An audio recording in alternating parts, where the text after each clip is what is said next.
নমস্কার, chat to earn এই চ্যানেলে আপনাদের সকলকে আন্তরিক স্বাগত জানাই। আজকে আমরা আমাদের একটা নতুন প্রোগ্রাম শুরু করতে চলেছি। প্রোগ্রামটার ক্যাপশন এইরকম, কথায় কথায় কত কথা। এর থেকেই বোঝা যাচ্ছে যে আমরা এমন কিছু কথার অবতারণা করব যেগুলো আমাদের অনেক কিছু পুরনো দিনের কথা, অনেক জানা অজানা সব রকম কথারই আলোচনা হবে। তো আজকের এই প্রোগ্রামে আমাদের প্রথম অতিথি পশ্চিমবঙ্গের উত্তর 24 পরগনার নৈহাটি শহরের একজন কৃতি পুরুষ, মাননীয় শ্রী সুনাম দাস। ওম প্রাতঃস্মরণ স্তোত্রম প্রভাতে যশরে নিত্যং দুর্গা দুর্গাক্ষরোদয়ম। আমরা সরাসরি ওনাকে আমাদের এই চ্যানেলে স্বাগত জানাই। তো নমস্কার। আপনাদের সকলের কাছে একটাই অনুরোধ বলবো যে প্রথম থেকে সমস্ত বিষয়টা যদি শোনেন, আজকের এই মিডিয়ার যুগে অনেক কিছু আমরা হারিয়ে ফেলেছি, এমন অনেক ঘটনা যেগুলো আজকে আমরা পাবো ওনার কাছ থেকে। তো আপনাদের কাছে সেটাই বলবো, আমরা এমনভাবে প্রোগ্রামটা সাজিয়েছি, এমন কিছু ব্যতিক্রমী প্রশ্নের অবতারণা থাকবে যেখানে আপনারা বিষয়টা উপভোগ্যর সঙ্গে সঙ্গে অনেক কিছু কি বলবো, জ্ঞান বাড়ানোর কথাও থাকবে। জ্ঞান বলতে আমি ওই তথাকথিত জ্ঞানের কথা বলছি না, অজানা জিনিস। তো আমরা সরাসরি কিছু প্রশ্ন উত্তরের মাধ্যমে চলে যাই। তো আমরা একটা কথাই বলে থাকি না যে স্মৃতি সতত সুখের। তো এই কথাটা সবার ক্ষেত্রে সবসময় হয়তো প্রযোজ্য নয়, তবে যাই হোক না কেন, স্মৃতি তো আর বদল করা যায় না। তো সেই প্রসঙ্গে আপনার কাছে একটাই শুরুর প্রশ্ন, যে আপনার ছোটবেলা কেমনভাবে কাটিয়েছেন, সেখানকার কিছু স্মৃতি, পারিবারিক হোক, পড়াশোনার হোক, খেলাধুলা হোক, যদি আমাদের সঙ্গে শেয়ার করেন। প্রথমে আপনাদের ধন্যবাদ জানাই, আমার মতো অতি সাধারণ একটি মানুষকে আজকে পর্দার সামনে এনে আপনারা আমার কথা শুনতে চাইছেন। এর জন্য আমি আমার আন্তরিক কৃতজ্ঞতা প্রকাশ করছি। প্রথম দুটো শব্দ আপনি যেটা শুনতে চাইছেন, ছেলেবেলা এবং খেলাধুলা, এ দুটোই আমাদের ছেলেবেলায় ছিল অনাস্বাদিত দুটো শব্দগুচ্ছ। কারণ আমাদের ছেলেবেলাটা কেটেছে অত্যন্ত একটা সংগ্রামী মানসিকতার মধ্যে দিয়ে, সংগ্রামী পরিবেশের মধ্য দিয়ে। কারণ আমাদের পরিবার ছিল অত্যন্ত নিম্নবিত্ত একটি পরিবার। আমাদের দুমুঠো অন্ন সংগ্রহের জন্য দুবেলা আমাদের ওই ছেলেবেলাটাকে সাংসারিক অন্ন সংস্থানের লড়াইতে আমাদের সেই সময়টা কাটাতে হয়েছিল। ছেলেবেলার সকালটা কাটতো ঠোঙা তৈরি করার জন্য, তারপরে স্কুল যাওয়া, পড়াশোনা, আর বিকেলটা কাটতো সকালে তৈরি করার ঠোঙা বাজারে বিক্রি করার জন্য। সুতরাং ছেলেবেলাটাকে আমরা সেই অর্থে উপলব্ধি করতে পারিনি। আর খেলাধুলা, একটা বল নিয়ে দৌড়দৌড়ি করার নাম যদি খেলাধুলা হয়, হ্যাঁ, আমরাও সেই খেলাধুলায় মাঝে মাঝে অংশগ্রহণ করতাম। বর্তমানে নৈহাটির যে বঙ্কিমাঞ্জলি যে স্টেডিয়াম, সেখানে রয়েছে গরিফা ইউনাইটেড স্পোর্টিং ক্লাবের ক্লাব ঘর।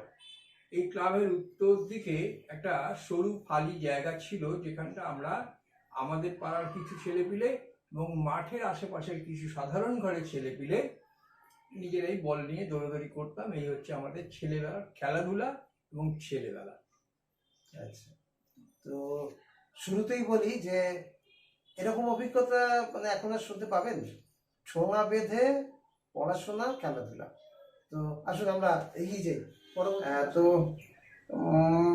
যদি পড়াশোনার সময়কার বা ছেলেবেলা থেকেই সাধারণত আমাদের কিছু মানুষের প্রতি আগ্রহ বেড়ে যায়, যাদের কথাবার্তা আমাদের ইন্সপায়ার করে, তো সেরকম যদি বাংলা শব্দ ব্যবহার করি, শিক্ষা গুরু বলতে আপনি কার কথা বলবেন?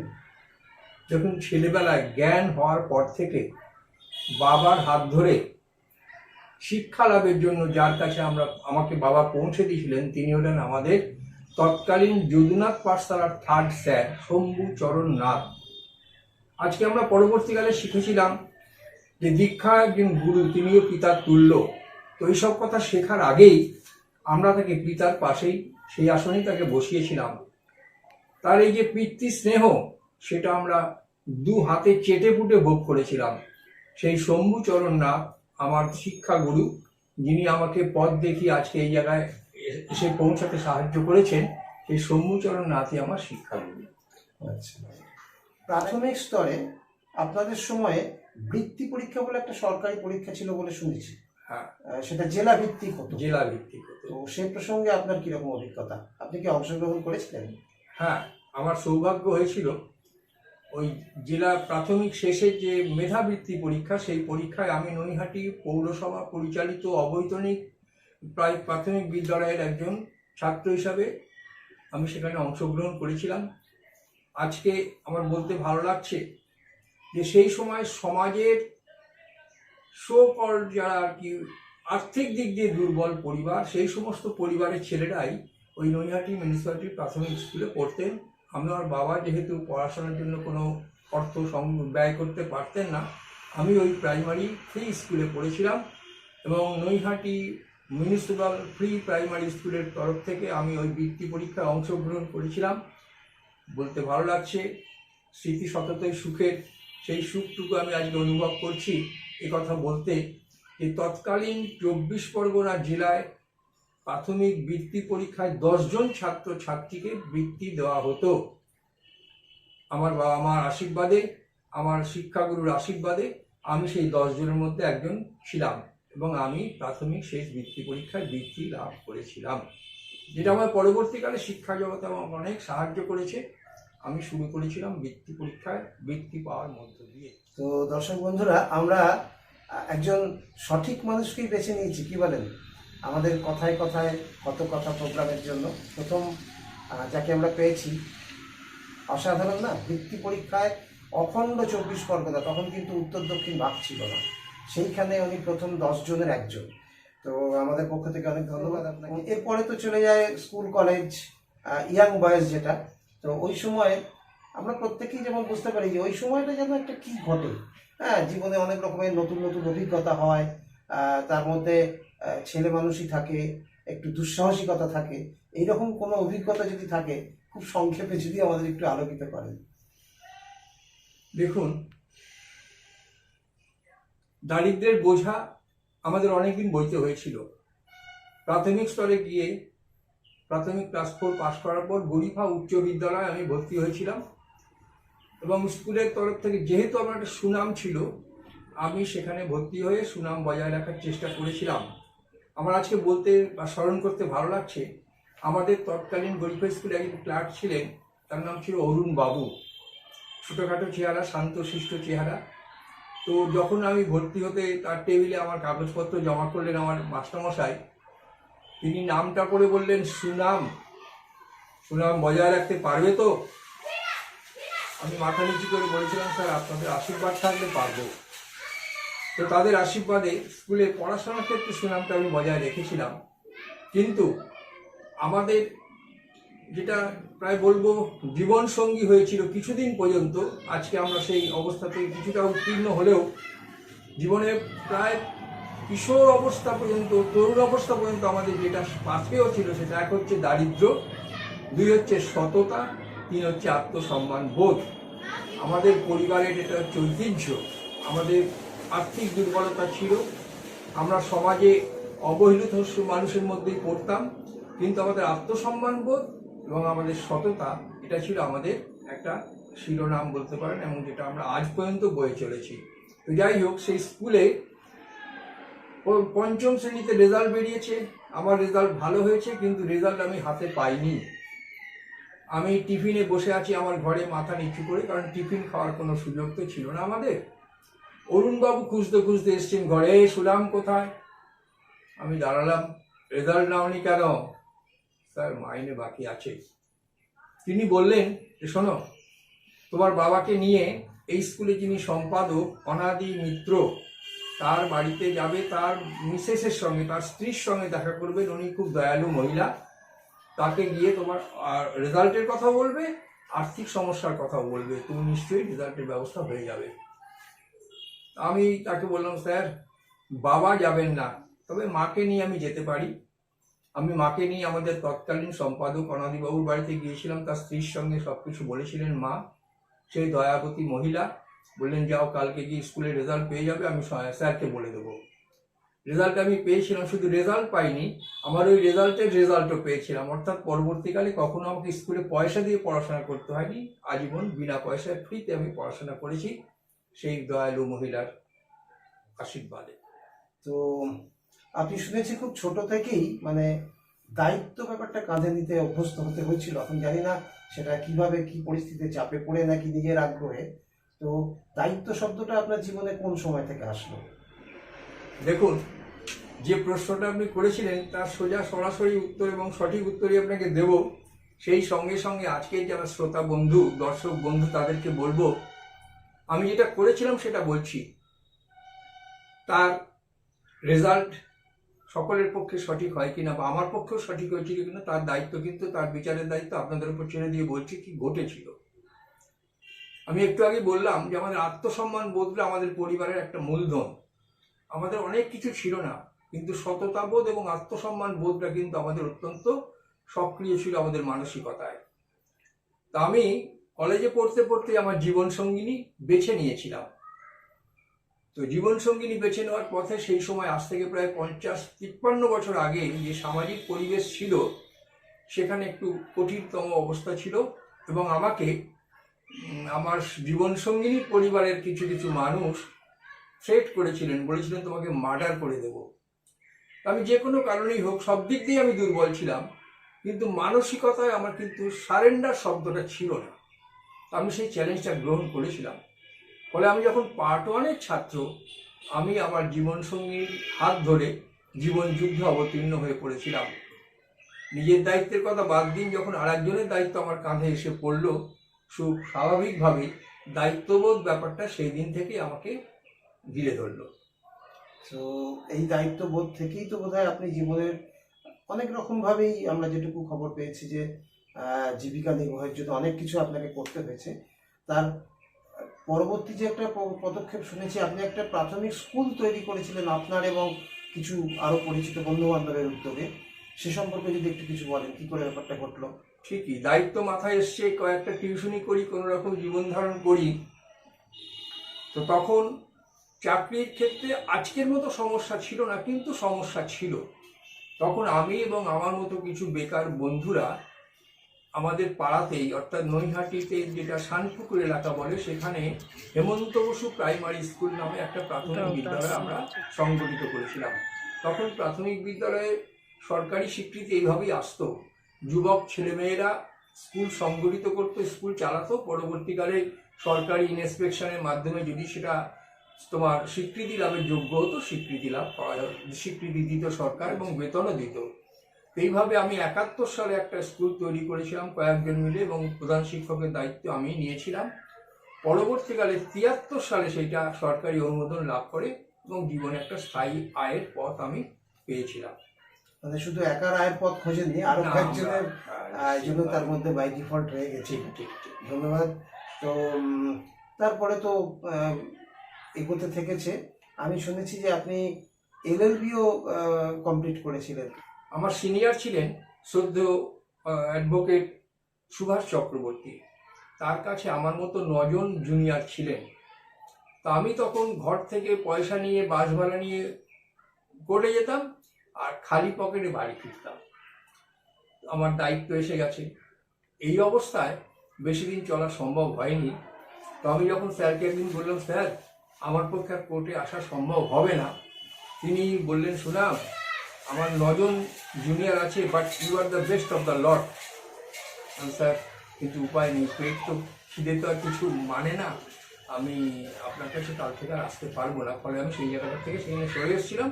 পরবর্তীকালে 73 সালে আমার স্কুল স্যাংশন হয়েছিল, আমি সেখানে চাকরি করতাম, মাস্টারমশাই ছিলাম।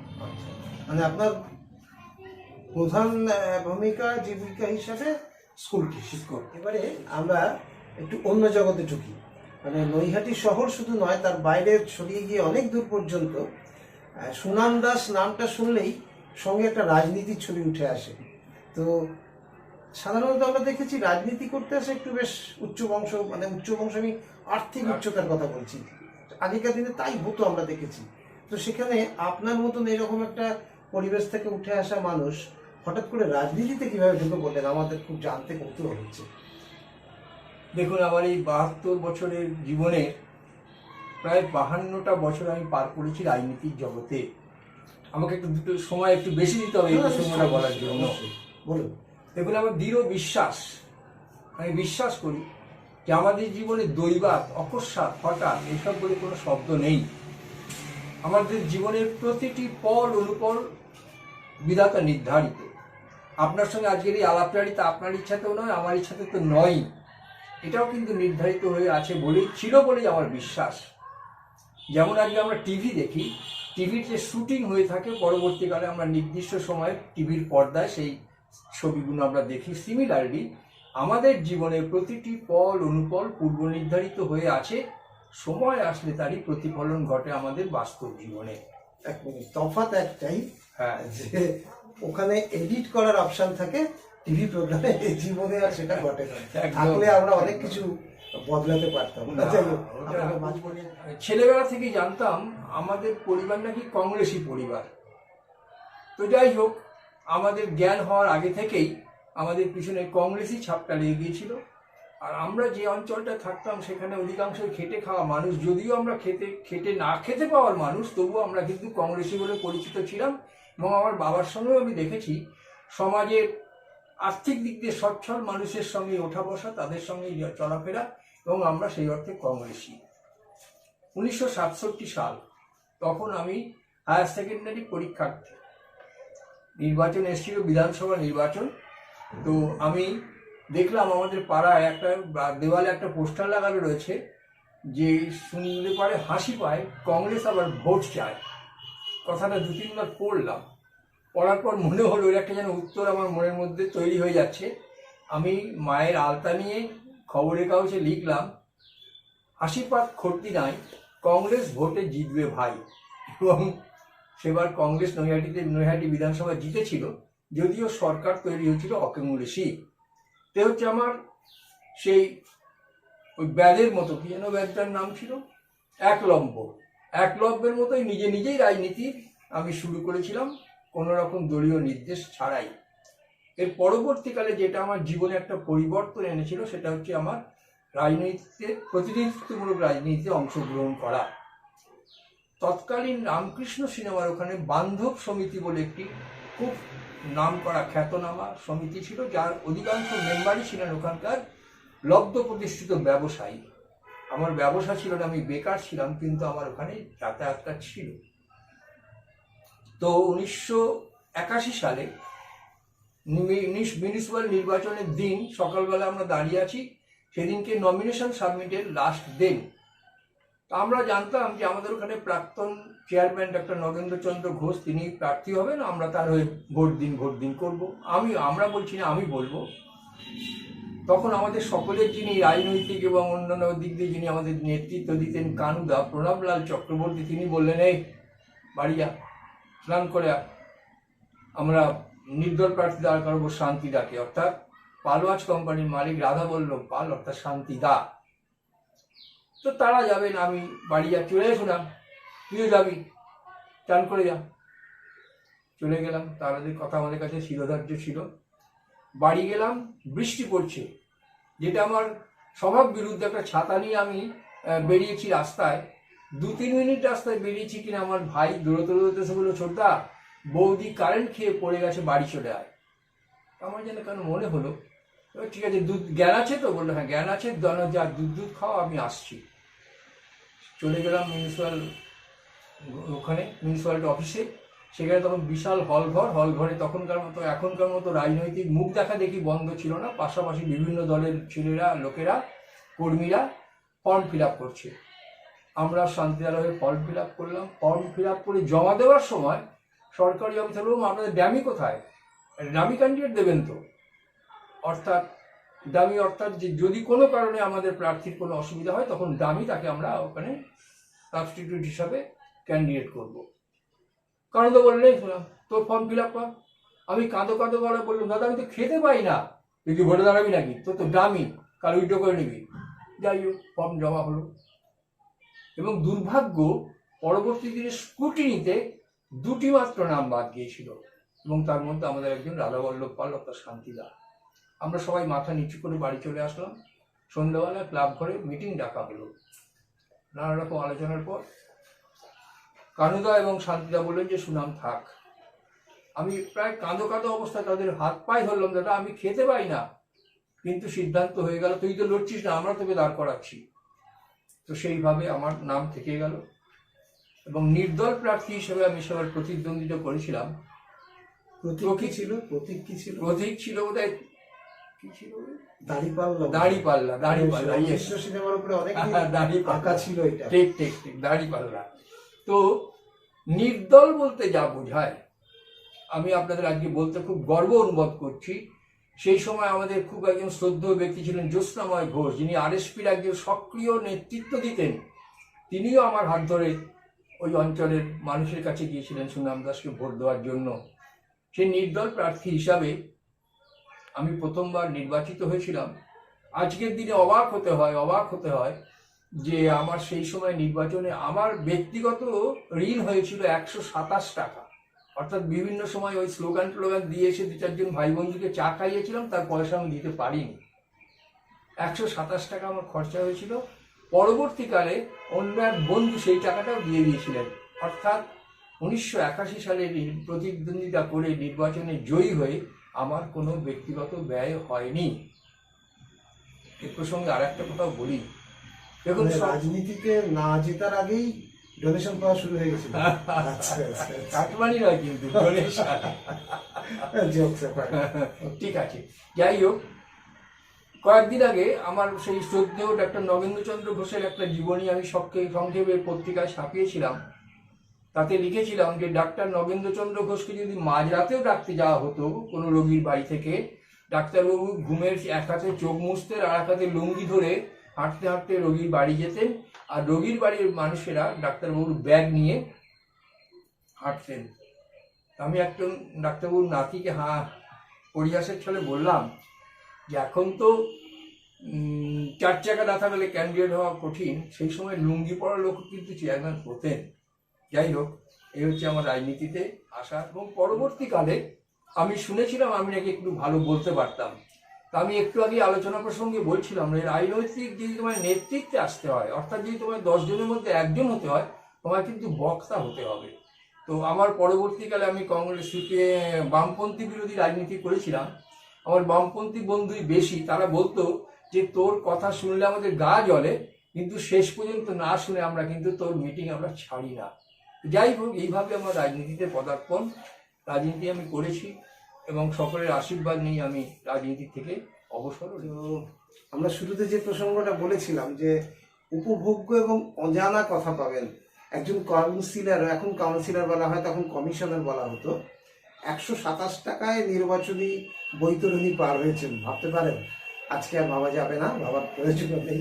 আসলে আমরা একটু পরবর্তী ইন্টারেস্টিং পর্যায়ে যাই।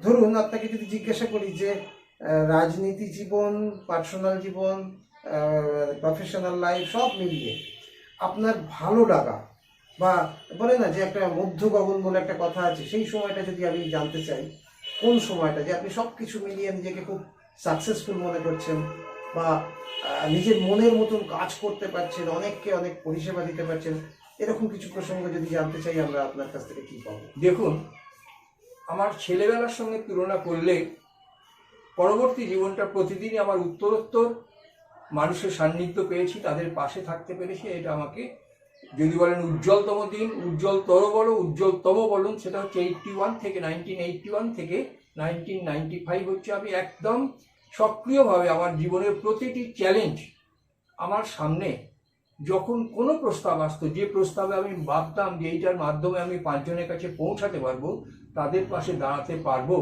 আমি ব্যক্তিগত সমস্যার কথা কখনো ভাবিনি। আমি অত্যন্ত আনন্দ পাই যখন কোনো অপরিচিত মানুষ আমাকে বলে, সুনামদা আপনি আমায় চিনতে পারছেন না, আপনি আমার এই কাজটা করে দিয়েছিলেন। আমার ভালো লাগে। গতকালের কথা বলি, অনির্বাণ ঘোষের কাছে আমি নাম লেখাতে গেছি, দেখি একটি ছেলে দাঁড়িয়ে আছে। আমি কোনোদিন যাইনি ওখানে, গিয়ে একটু উপস্থিত বলছি, সুনামদা কী হয়েছে আপনার? আমি অবাক, বলে তুমি আমাকে চেনো? বলে আপনি আমাকে চেনেন না? সে তার পরিচয় দিল। এই যে অপরিচিত মানুষের কাছ থেকে আন্তরিক ডাক পাওয়া, এটা কিন্তু একটা সাফল্যের একটা নিদর্শন। অবশ্যই। আমার অনেক আত্মীয় স্বজন বলে আপনি রাজনীতিতে ব্যর্থ, কিন্তু আমি বলি, আমার মন বলে যে আমি রাজনীতিতে সফল। এর কারণ হচ্ছে আমি যেখান থেকে নির্বাচিত হতাম সেই এলাকা আমি ছেড়েছি প্রায় 30 বছর হতে চললো। যাদের কাছ থেকে আমি সরে এসেছি 30 বছর আগে, তারাও কিন্তু এখন আমাকে শ্রদ্ধা জানায়, ভালোবাসা জানায় এবং বলে, সুনামদা আপনার মতো মানুষ আমরা পেলাম না। এই যে কত বড় একটা স্বীকৃতি, এর কোনো মূল্যায়ন হয় না। তাই আমি রাজনৈতিক দিক থেকে ব্যর্থ নই, আমি সার্থক। তৃপ্ত, মানুষের ভালোবাসার কোনো মূল্যায়ন হয় না। আচ্ছা, ওই মধ্য গগনের কথাই যদি আসি, ওই সময় আমরা মানে শুনেছি যে আপনি অনেক রকম বিষয়ের সঙ্গে জড়িত ছিলেন। যেমন ধরুন, একটা কোঅপারেটিভ সোসাইটিতে আপনি বোধহয় ডাইরেক্টর ছিলেন, আপনি নৈহাটি লায়ন্স ক্লাবের সেক্রেটারিও সম্ভবত ছিলেন, আমরা কাছে যা খবর। আর তখন রাজনৈতিক মানুষের মানসিকতাটাই অন্য ছিল। মানুষের পাশে থাকতে পারবো, মানুষের জন্য কিছু করতে পারবো, এটাই আমাকে উৎসাহিত করতো, এটাই আমাকে সব রকম বাধা বিপত্তিকে এড়িয়ে এগিয়ে যাওয়ার সুযোগ করে দিত। আমার দীর্ঘদিনের রাজনৈতিক অভিজ্ঞতা বলে, সাধারণ মানুষ নেতাদের কাছে কিছু চায় না, শুধু প্রয়োজনে পাশে দাঁড়ানো, একটু হাসি মুখে কথা বলা, সাহস চায়। বাস একটু তারা যদি চায় যে আমার পাশে আছেন উনি, এটাই তাদের অনেকটা এগিয়ে দিত। আপনি তো 15 বছর মানে 3টে টার্ম নৈহাটি মিউনিসিপ্যালিটির কমিশনার ছিলেন, তো সবটাই বোধহয় বিরোধী দলের ছিলেন। তো বিরোধী নেতা কর্মীদের সঙ্গে আপনার কেমন সম্পর্ক ছিল, বা কোনো রকম তিক্ততা এরকম কি হয়েছে, মনে পড়ে কিছু? আমার সঙ্গে কোনো বিরোধী রাজনৈতিক দলের মধ্যে কোনো ব্যক্তি তিক্ততা ছিল না, ব্যক্তি সংঘর্ষও ছিল না। আমি একটু আগেই বলছিলাম যে আমার অধিকাংশ বন্ধুই বামপন্থী। তারা আমার বক্তব্য শুনতেন, পরে হাসতে হাসতে বলতেন, তোর কথা শুনলে গা জ্বালা করে, আবার না শুনেও আসতে পারি না। সংঘর্ষটা ছিল রাজনৈতিক মতাদর্শের, ব্যক্তি সম্পর্ক, ব্যক্তি সংঘর্ষের কোনো সুযোগই ছিল না। তখন আমরা রাজনীতি করতাম, 5 বছর পরে নির্বাচন আসতো, নির্বাচনের ফলাফল বেরিয়ে যেত, সব রাজনৈতিক দলের লোকেরাই 80 বছর আবার হবে স্লোগান দিতে দিতে বাড়ি যেতাম। এর জন্য করে যে ব্যক্তিগত লড়াই, ব্যক্তিগত শত্রুতা, এগুলো আমরা ভাবতেই পারতাম না। মানে একটা ফ্রেন্ডলি অ্যাটমসফিয়ার ছিল, এখনো আছে, হয়তো ধরনটা বদলেছে। কারণ আমরা এখনো দেখতে পাই, শুনতেও পাই যে ওই যে ডিবেট গুলো হয় না টিভি চ্যানেলে, তারপরে দেখি সবাই একসাথে বসেই চা বিস্কুট খান। আপনি কেন বলছেন যে নেই? আছে, হয়তো আমাদের নজরের আড়ালে চলে গেছে। নেই বলছি না, বলছি যে আমরা যেভাবে আমরা ওই সময়টাকে উপভোগ করেছি, তার একটু স্থান কাল পাত্র অনুযায়ী সবই পরিবর্তন ঘটে, সেই জায়গাটাই। আর আমাদেরও স্বভাব, মানে সাধারণ মানুষেরও স্বভাব বদলেছে, কি বলেন আপনারা? যার ফলে আমরাও চাই একটু বেশ লড়াই হোক, একটু বেশ ফাটাফাটি হোক, তাহলেই আমরা যেন এনজয় করতে পারি। মানে যাই হোক, সবকিছুরই পরিবর্তন হয়, এখানেও তাই হয়েছে। আপনার বাড়িতে মা জগদ্ধাত্রীর পূজা হয়, তো এটাও যেন একটু ব্যতিক্রমী। আমরা তো আগে জানতাম জমিদার বাড়িতে পুজো টুজো হয়, আপনাদের বাড়িতে পুজো এটা কিভাবে? 1981 সালে আমি প্রথম নির্বাচনে আমার দাদাদের দয়ায় প্রতিনিধি নির্বাচিত হলাম। সেটা ছিল মে মাস। জগদ্ধাত্রী পুজো হচ্ছে আমাদের দুর্গাপুজোর 1 মাস পরে, নবমীতে।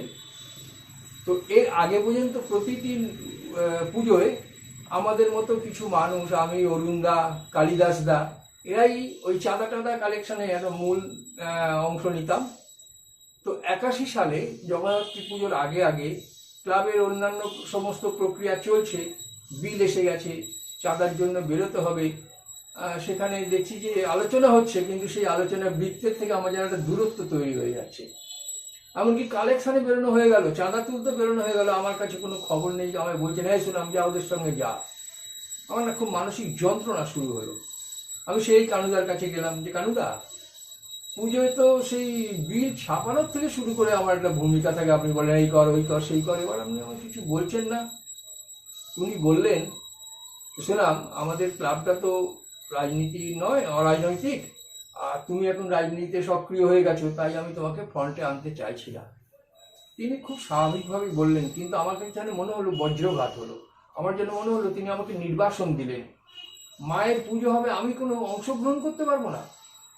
আমার না খুব যন্ত্রণা হতে লাগলো মনে। পুজোর 5-7 দিন আগে থেকে সেই যন্ত্রণা যত পুজো এগিয়ে আসছে আমার বাড়তে লাগলো। বাড়তে অষ্টমীর দিন রাত্রির থেকে আমার প্রচণ্ড জ্বর আসলো, জ্বর। আমি শয্যাশায়ী হয়ে পড়লাম। আজকে বিশ্বাস করানোর তো কোনো প্রশ্ন নয়, আমি আমার বিশ্বাসের কথা বলবো। নবমী রাত্রে আমি স্বপ্ন দেখলাম যে আমাদের বান্ধব সমিতির মা আমাদের উঠোনে হাজির, এবং আমাদের উঠোনে মায়ের পুজো হচ্ছে। আমার ঘুম ভেঙে গেল, ঘুম আর আসলো না। সারা রাত ছটফট করলো, আমি তো দুবেলা খেতে পাই না, মায়ের পুজো। যাই হোক, মায়ের দেখার স্বপ্ন তো আমার দিন রাত্রের স্বপ্ন হয়ে গেল। দেখতেই লাগলাম, ভাবতেই লাগলাম। অষ্টমী রাত্রে আমার ভীষণ জ্বর আসলো। মায়ের পুজো হচ্ছে, ঘণ্টার ধ্বনি শুনছি, ঢাকের আওয়াজ শুনছি, মায়ের মুখ দর্শন করতে পারছি না, যে কি যন্ত্রণা, এই বয়সেও আমার এখনো কিন্তু মনটা কেঁদে ওঠে। যাই হোক, নবমী রাত্রে আমি স্বপ্ন দেখলাম যে মা আমাদের বাড়িতে এসেছেন, আমাদের ওই ছোট্ট উঠানে মা বসে আছেন, মায়ের পুজো হচ্ছে। আমার ঘুম ভেঙে গেল। ঘুম ভেঙে গেল মানে শুধু সেই রাত্রের জন্য নয়, আমার চোখের ঘুমই চলে গেল। মায়ের পুজো আমার বাড়িতে, যে আমরা দুবেলা খেতে পাচ্ছি না। শুধু মনের মধ্যে গোমড়াই আর ভাবি কি হবে কি হবে, মা তুমি কি বলছো, কি করতে চাইছো। বেশ কিছুদিন পরে আমার জীবন সঙ্গিনীকে বললাম, জানো আমি এরকম এরকম স্বপ্ন দেখেছি। আক্ষরিক অর্থে তার শরীরটা কেঁপে উঠলো। চুপ থেকে বলল, মায়ের পুজো হবে। পুজোর 2 মাস আগে বাড়ির সবাইকে বললাম, বাবাকে, দাদাকে, ভাইকে, সবাইকে বললাম। বাবার তো যেমন কথাবার্তা, তোর শুধু উল্টো পাল্টা চিন্তা ভাবনা, মায়ের পুজো কি করে করবি, খেতে পাস না, ইত্যাদি ইত্যাদি বলার পরে আমার মিসেসকে বাবা বললেন, সুনামকে বলো কোথায় ঠাকুর তৈরি করতে দেবে। মা আসলেন, মায়ের পুজো হলো। যে আমার কল্পনাতীত ছিল যে সেই সময় জগদ্ধাত্রী পুজো, যেটা আপনারা বলছেন, এটা ছিল জমিদার বাড়ি, রাজবাড়ির পুজো। দুর্গা পুজোরই দ্বিতীয় নাম হচ্ছে জগদ্ধাত্রী। মায়ের পুজো হলো জনগণের আশীর্বাদে, মায়ের আশীর্বাদে। সেই পুজো 82 সাল থেকে হয়ে আসছে। আমার এটা পারিবারিক পুজো এবং সকলের সক্রিয় অংশগ্রহণে আমরা ইচ্ছা আছে, আমাদের ইচ্ছাতে কিছু নয়, মায়ের ইচ্ছায় যতদিন পারবো মাকে আমরা আমাদের পরিবারে আসার জন্য মাকে আমরা সাদর আমন্ত্রণ জানাবো। আমরা মায়ের চরণে নিজেকে বসে থেকে আমরা ধন্য হব। এই হচ্ছে আমাদের জগদ্ধাত্রী পুজোর।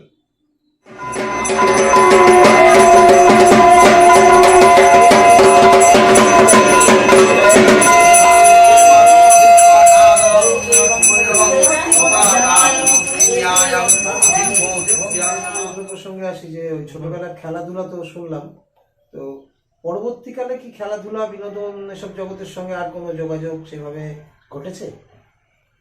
হ্যাঁ, ঘটেছে, তবে খেলোয়াড় হিসাবে নয়। জীবনের প্রায় শেষ লগ্নে এসে মাঠের সঙ্গে আমার যোগাযোগ ঘটেছিল এবং তাদের সঙ্গে আমি অনেক সময় কাটাতে পেরেছি।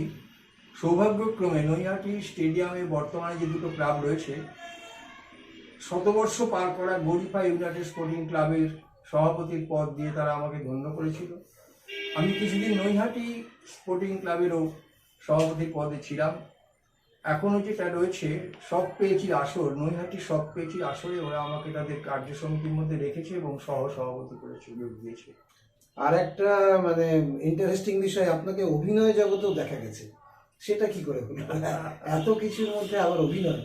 আমাদের পাড়ায় আমাদের বাবা কাকারা যাত্রা করতেন, থিয়েটার নয় যাত্রাই করতেন, এবং একটা ক্লাব ঘর ছিল পাড়ায়, কাশি কাকার ঘরে। তো সেইখানে যাত্রা রিহার্সাল হতো।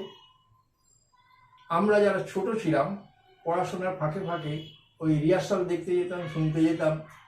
যদি কখনো দেখতাম যে আমরা 3-4 জন গেছি কিন্তু তখনও আমাদের বাবা কাকারা এসে পৌঁছায়নি, তখন আমরা যার মনে হতো সেই সমস্ত পাঠগুলো আওড়াতাম, রিহার্সাল দিতাম। আমাদের ওই ক্লাবের নাট্য নির্দেশক ছিলেন প্রখ্যাত নাট্যপ্রেমী সিদ্ধেশ্বর চ্যাটার্জি, সিধু কাকা, বর্তমানে যিনি আমাদের সঙ্গীত জগতের একজন উজ্জ্বল জ্যোতিষ্ক, রাজা চট্টোপাধ্যায়ের বাবা। তিনি কখনো কখনো নাকি আমার ওই রিহার্সাল শুনেছিলেন। শুনে এক মুঠো অন্ন চাই বলে একটা যাত্রা ছিল, যাত্রাপালায় একটা পাগলের চরিত্র ছিল। তো একদিন বলছেন, এই পাগল এখানে বলে তিনি এই পাগলের ডায়লগগুলো আমাকে দিয়ে বলালেন। শুধু বলালেন নয়, আমাকেই ওই চরিত্রে ওই অভিনয় করার জন্য নির্বাচন করলেন এবং পরবর্তীকালে আমার যাত্রা জগতেও কয়েকটা অভিনয় করেছি, একাঙ্ক নাটক করেছি, নাটক করেছি। রাজনীতির কথাতে যদি আবার আসি, কারণ ওই আবার যেটা বললাম, নৈহাটিতে সুনাম দাস আর রাজনীতি ছাড়াছাড়ি থাকবে না ঠিক, কিন্তু আপনি অভিমানে হোক রাগে হোক ডিক্লেয়ার করে রাজনীতির সঙ্গে নিজেকে বিচ্ছেদ করে ফেলেছেন। তো আবার একটুখানি পরিচিত জায়গায় ফিরে আসি, মানে আমার এরকমই মনে হচ্ছে যে নৈহাটি শহর, সুনাম দাস, অথচ পলিটিক্স ব্যাপারটা জড়িয়ে নেই কেমন যেন লাগছে। তো আমার একেবারে একদম নির্দিষ্ট প্রশ্ন, সেটা হচ্ছে যে ধরুন এরকম সিচুয়েশন আসলো, আপনাকে সিচুয়েশন ডিমান্ড করছে আপনি পলিটিক্সে আবার আসুন, আপনাকে সসম্মানে কোনো দল, আমি কোনো দলের নাম করতে চাই না, হয়তো চাইছে যে আপনি তাদের নেতৃত্ব দিন বা অংশগ্রহণ করুন, এটা একটা দিক। আর একটা দিক হলো যে দিকটা আপনি আগেই উল্লেখ করেছেন, বহু মানুষের ভালোবাসা, হ্যাঁ, তাদের একটা আবদার আর পরিস্থিতি আপনাকে ডিমান্ড করছে যে না, এরকম একটা সিচুয়েশনে আমার যে বিবেক যা বলে আমি সেইগুলোকে এক্সার্ট করব। এরকম একটা সিচুয়েশন আসলে আপনি কোন দিকটা বেছে নেবেন? পরিস্থিতির ডিমান্ড নাকি আপনার অনুগামীদের ডিমান্ড, কোনটাকে বেছে নেবেন যদি এরকম সিচুয়েশন আসে? বা ওই যে বললেন যদি ওপরওয়ালা যদি ইচ্ছা থাকে, তাহলে কি হতে পারে? দেখুন, আপনার প্রশ্নের শেষ কথাটা কোনটা বেছে নেবেন, এইটার উত্তর আমি একটা কথাই বলবো, বেছে নেওয়ার মালিক আমি নই। আমার আগামী দিন কি হবে, কোথায় যাব তার নির্ধারণ হয়ে আছে, সেই পথেই আমাকে যেতে হবে। এখানে আমার ব্যক্তি পছন্দের কোনো প্রশ্ন নেই।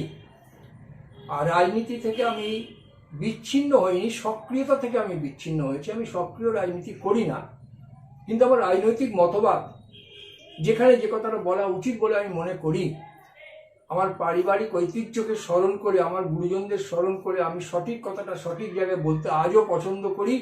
তার ফলাফলের কথাটা কিন্তু আমি ভাবি না। সুতরাং রাজনৈতিক বিচ্ছিন্ন আমি হইনি। হ্যাঁ, কোনো দলের ঝান্ডা আমি এই মুহূর্তে হাতে ধরি না, কিন্তু রাজনৈতিক পরিস্থিতিতে যে কথাটা বলা উচিত আমি সে কথাটা বলার চেষ্টা করি। আমি একটা কথা বারবার বলি, কথার গুরুত্ব বাড়ে বক্তার পরিচয়। তো এই মুহূর্তে তো আমার পরিচয়ের কোনো মূল্যায়ন হয় না, সুতরাং আমার বক্তব্যের মূল্য নেই, কিন্তু আমি সঠিক কথাটা বলতে কিন্তু আমি ছাড়ি না। জনগণও কিন্তু এটাই চায় মনে প্রাণে, সবসময় তারা সঠিক কথাই শুনতে চায়। পরিস্থিতি হয়তো তাদের আপনাদের শুনতে দেয় না তাদের। তো আমরা আশা করছি যে আগামী দিনে আবার আমরা সক্রিয় সুনাম দাসকে দেখতে পাবো। তো এটা নৈহাটিবাসী হিসাবে আমারও একটা চাহিদার মধ্যেই পড়ে। তো যাক, রাজনীতির কথা থেকে আমরা এবার একটু সরে যাই।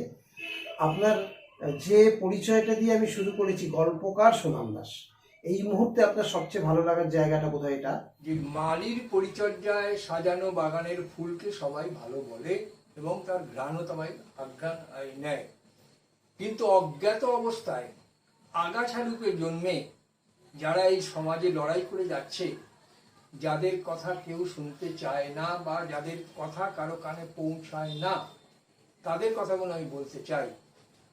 শুধুমাত্র হতাশার কথা বলি এমনটা নয়, হয়তো অধিকাংশ ক্ষেত্রেই হতাশার কথা বলি, কিন্তু একেবারে তৃণমূল স্তর থেকে লড়াই করে করে উঠে সমাজের একটা জায়গায় নিজেকে প্রতিষ্ঠিত করেছে এমন অনেক চরিত্র আমার গল্পে আমি সামনে এনেছি।